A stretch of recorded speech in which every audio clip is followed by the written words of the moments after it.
ഭാരത ചരിത്രത്തിലെ കറുത്തരേടാണ് അടിയന്തരാവസ്ഥ.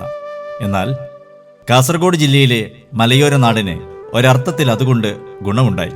ആ ദുരിത ദിനങ്ങൾ നൽകിയ അനുഭവങ്ങളിൽ നിന്ന് ഒരു സമാജ സേവകൻ ഉയർന്നു വന്നു, ശ്രീ കെ ഗിരിധർ റാവു. സാമൂഹ്യ കലാരംഗങ്ങളിൽ വ്യക്തിമുദ്ര പതിപ്പിച്ച കുണ്ടംകുഴിക്കടുത്ത ചൊട്ടയിലെ ഈ പൊതുപ്രവർത്തകന് ഇന്ന് സപ്തതി. സമാജസേവകൻ, സംഘാടകൻ, യക്ഷഗാന കലാകാരൻ, ഭജന ഗായകൻ തുടങ്ങി വൈവിധ്യമാർന്ന മേഖലകളിൽ മികവ് കാട്ടുകയാണ് ശ്രീ കെ ഗിരിധർ റാവു. 1955 ചൊട്ടയിലെ മാലോജി റാവു കമലമ്മ ദമ്പതികളുടെ 12 മക്കളിൽ 7ാമനായി അവിട്ടം നക്ഷത്രത്തിലായിരുന്നു ഗിരിധർ റാവുവിന്റെ ജനനം.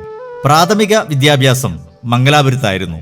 സർക്കാർ എലിമെന്ററി സ്കൂൾ, മിലാഗ്രിസ് ഹൈസ്കൂൾ എന്നിവിടങ്ങളിൽ പഠനം പൂർത്തിയാക്കി. അവിടെ തന്നെ PUCക്ക് ചേർന്നപ്പോഴാണ് നാട്ടിൽ നിന്ന് വിളിയെത്തുന്നത്.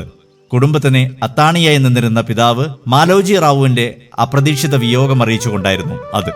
കോഴ്സ് പൂർത്തിയാക്കാൻ നിന്നില്ല. നാട്ടിലേക്ക് മടങ്ങിയ ഗിരിധർ റാവുവിനെ അച്ഛൻ ബാക്കി വെച്ചുപോയ കുടുംബഭാരം തലയിലേറ്റാനായിരുന്നു നിയോഗം. സഹോദരങ്ങളുടെ വിവാഹവും കൃഷിയുമൊക്കെയായി കുടുംബത്തിൽ ഒതുങ്ങി നിന്ന സമയത്താണ് അടിയന്തരാവസ്ഥ പ്രഖ്യാപിക്കപ്പെടുന്നത്.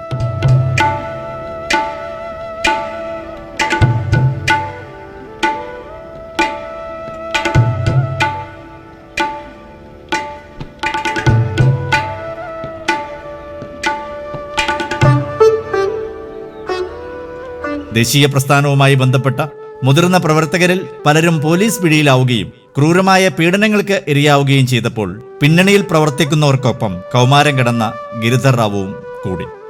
അടിയന്തരാവസ്ഥ പിൻവലിക്കപ്പെട്ടതിന് പിന്നാലെ 1977 അദ്ദേഹം ശാഖയിൽ പോയി തുടങ്ങി.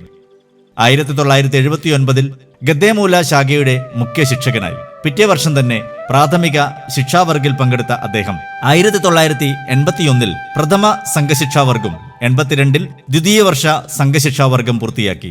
ഇതോടെ മണ്ഡൽ കാര്യവാഹ് എന്ന പുതിയ ചുമതലയിലായി. 1986 നാഗ്പൂരിൽ വെച്ച് നടന്ന തൃതീയ വർഷ സംഘശിക്ഷാവർഗ പരിശീലനം പൂർത്തിയാക്കിയ ശ്രീ ഗിരിധർ റാവു താലൂക്ക് ശാരീരിക് ശിക്ഷൺ പ്രമുഖ്, പയ്യന്നൂർ ജില്ലാ ശാരീരിക് ശിക്ഷൺ പ്രമുഖ് തുടങ്ങിയ ചുമതലകളുമായി സജീവമായി.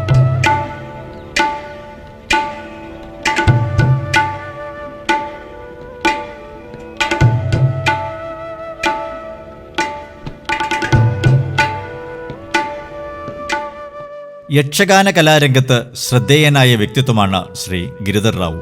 നിരവധി വേദികളിൽ അദ്ദേഹത്തിന്റെ നേതൃത്വത്തിൽ യക്ഷഗാനങ്ങൾ അവതരിപ്പിക്കപ്പെട്ടു. 1982 സമാന ചിന്താഗതിക്കാരായ ഏതാനും പേർക്കൊപ്പം ചേർന്ന് കിരാതമൂർത്തി പഞ്ചലിംഗേശ്വര യക്ഷഗാന കലാസംഘം എന്ന പേരിൽ ഒരു കൂട്ടായ്മ രൂപീകരിച്ചായിരുന്നു തുടർന്നുള്ള അദ്ദേഹത്തിന്റെ കലാപ്രവർത്തനം. കന്നഡ യക്ഷഗാന മടക്കിവാണ മേഖലയിൽ മലയാളത്തിലുള്ള യക്ഷഗാനം അവതരിപ്പിച്ച് അദ്ദേഹം വ്യത്യസ്തനായി. കന്നഡ മേഖലകളിൽ മാത്രം പ്രചാരത്തിലുണ്ടായിരുന്ന ഈ കലാരൂപത്തെ കാഞ്ഞങ്ങാട്, തലശ്ശേരി, തൃച്ചംബരം തുടങ്ങിയ വടക്കൻ കേരളത്തിലെ വിവിധ വേദികളിലേക്ക് എത്തിക്കുന്നതിൽ അദ്ദേഹത്തിന്റെ പങ്ക് ശ്രദ്ധേയമാണ്. അദ്ദേഹം അവതരിപ്പിച്ച നാരദൻ, മഹിഷാസുരൻ, താരകാസുരൻ തുടങ്ങിയ കഥാപാത്രങ്ങൾ കാണികളെ ആവേശം കൊള്ളിക്കുമായിരുന്നു. 3 വർഷം മുമ്പ് വരെ വേദിയിൽ സജീവമായിരുന്ന അദ്ദേഹം യക്ഷഗാനത്തെക്കുറിച്ച് നിരവധി ലേഖനങ്ങളും എഴുതിയിട്ടുണ്ട്.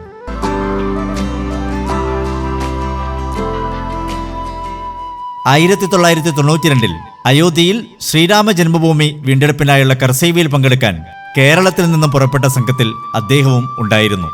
തിരിച്ചുവരുമെന്ന് യാതൊരു ഉറപ്പുമില്ലാതിരുന്ന യാത്രക്കൊടുവിൽ ഉത്തർപ്രദേശിലെ ഝാൻസിയിൽ വെച്ച് അദ്ദേഹവും കൂട്ടരും അറസ്റ്റ് ചെയ്യപ്പെട്ടു.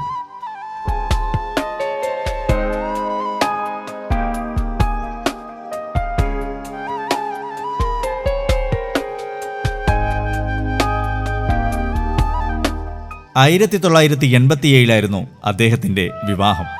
ഭാര്യ ഗീത ഗിരിധർ റാവുവിന്റെ എല്ലാ പ്രവർത്തനങ്ങൾക്കും പിന്തുണയുമായി ഒപ്പം നിൽക്കുന്നു. 2 മക്കളാണ് ഈ ദമ്പതികൾക്ക്. മൂത്ത മകൻ പവൻ സ്വകാര്യ കമ്പനിയിൽ മാർക്കറ്റിംഗ് വിഭാഗത്തിലാണ് സേവനമനുഷ്ഠിക്കുന്നത്. മകൾ ദിവ്യ ബംഗളൂരുവിൽ കമ്പ്യൂട്ടർ എഞ്ചിനീയറാണ്.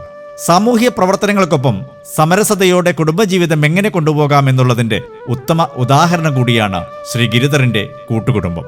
തറവാട്ട് വീട്ടിൽ 2 ഇളയ സഹോദരങ്ങൾക്കും കുടുംബാംഗങ്ങൾക്കുമൊപ്പമാണ് ശ്രീ ഗിരിധർ റാവുവിന്റെയും ഗീതയുടെയും താമസം. ജ്യേഷ്ഠ സഹോദരൻ സമാജ സേവനത്തിനായി ഇറങ്ങിയപ്പോൾ അനുജന്മാരായ പുരുഷോത്തമയും കരുണാകരയും കൃഷിയുടെയും വീടിന്റെയും ഉത്തരവാദിത്തങ്ങൾ ഏറ്റെടുത്തു.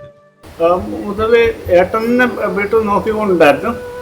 പിന്നെ ഞാൻ ഏട്ടനെ സഹായിച്ചാൻ വേണ്ടി ഞാൻ വന്നു. ഏട്ടൻ്റെ സേവനം സമാജത്തിന് ആവശ്യമുണ്ടെന്ന് മനസ്സിലായി. സമാജ സേവനത്തിന് ഏട്ടനെ വിട്ടുപോകും. 2002 കുണ്ടംകുഴിയിൽ നമ്മുടെ സംസ്കാരവുമായി ചേർന്നു പോകുന്ന ഒരു വിദ്യാലയം വേണമെന്ന ആവശ്യവുമായി ഏതാനും പേർ ഒത്തുചേർന്നത്. അതിന്റെ മുന്നണിയിലും ശ്രീ ഗിരിധർ റാവു എത്തപ്പെട്ടു. അങ്ങനെ പഞ്ചലിംഗേശ്വര ക്ഷേത്രത്തിന് സമീപം വാടകമുറിയിൽ തുടക്കം കുറിച്ച ഹരിശ്രീ വിദ്യാലയത്തിന്റെ സ്ഥാപക ഖജാൻജിയായി അദ്ദേഹം 2.5 പതിറ്റാണ്ടോളമായി ആ സ്ഥാനത്ത് ഇന്നും തുടരുകയാണ്. വാടകമുറിയിൽ നിന്ന് വിദ്യാലയം സ്വന്തം കെട്ടിടത്തിലേക്ക് മാറുന്നതിന് മുന്നിൽ നിന്ന് നേതൃത്വം നൽകിയതും അദ്ദേഹം തന്നെയായിരുന്നു. വിരലിലെണ്ണാവുന്ന വിദ്യാർത്ഥികളുമായി തുടക്കം കുറിച്ച വിദ്യാലയത്തിന്റെ വളർച്ചയിൽ എപ്പോഴും കൂടെ തന്നെയുണ്ടായിരുന്നു അദ്ദേഹം. ഗുരുതരമായ ആരോഗ്യ പ്രശ്നങ്ങളാൽ വിശ്രമത്തിലായിരുന്ന 2 വർഷം മാത്രമാണ് അദ്ദേഹം വീട്ടിൽ ഒതുങ്ങിക്കൂടിയത്. ഏതൊരു പ്രതിസന്ധി ഘട്ടത്തിലും പ്രത്യാശയുടെ ഗിരിശൃംഗമായി ഉയർന്നു നിന്ന് കൂടെ നിൽക്കുന്നവർക്ക് തണലൊരുക്കാൻ ശ്രീ ഗിരിധർ റാവുവിന് കഴിഞ്ഞിട്ടുണ്ട്. അതുകൊണ്ട് തന്നെയാണ് ഹരിശ്രീ വിദ്യാലയം ഇന്നും വലിയൊരു പ്രദേശത്തിന്റെ പ്രതീക്ഷയായി നിലകൊള്ളുന്നത്. കുട്ടികളുടെ ഗരിമാമനായി അദ്ദേഹം വിദ്യാലയത്തിന്റെ എല്ലാ കാര്യങ്ങളിലും മുന്നിൽ തന്നെയാണ്. പഴയ തലമുറയായാലും പുതുതലമുറയായാലും ഉപദേശ നിർദ്ദേശങ്ങൾക്കായി അദ്ദേഹത്തിന്റെ മുന്നിൽ കാതോർക്കുകയാണ്. 2003 മുതൽ രാഷ്ട്രീയ സ്വയംസേവക സംഘത്തിന്റെ ഉദുമാഖണ്ഡ് സംഘചാലകാണ് മാന്യ ഗിരിധർ റാവുജി. ആര്യസമുദായ സംഘം കാസർഗോഡ് ജില്ലാ പ്രസിഡന്റ്, കുണ്ടംകുഴി ശ്രീ ധൂമാവതി വിഷ്ണുമൂർത്തി ക്ഷേത്ര സമിതി പ്രസിഡന്റ്, ബടിക്കക്കണ്ടം അയ്യപ്പ ഭജന മന്ദിരം പ്രസിഡന്റ് തുടങ്ങി നിരവധി സ്ഥാനങ്ങൾ അദ്ദേഹം വഹിക്കുകയാണ്. എതിരഭിപ്രായമുള്ളവരെ പോലും വശത്താക്കാൻ പ്രാപ്തമായ സൗമ്യമുഖമാണ് ശ്രീ ഗിരിധർ റാവു എന്ന മിതഭാഷിയെ ആളുകളുടെ പ്രിയപ്പെട്ടവനാക്കുന്നത്. നാടിന്റെയും വിദ്യാലയത്തിന്റെയും സ്വന്തം ഗിരിയേട്ടന് നന്മ നിറഞ്ഞ സപ്തതി ആശംസിക്കുകയാണ്.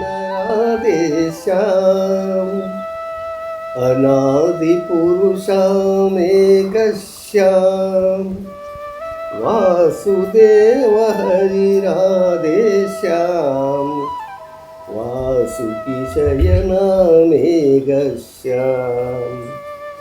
രാധേശ്യാം രാധേശ്യാം രാധാമാധവ രാധേശ്യാം നന്ദകുമാര രാധേശ്യാം നവനീത ചോരാമേഘശ്യാം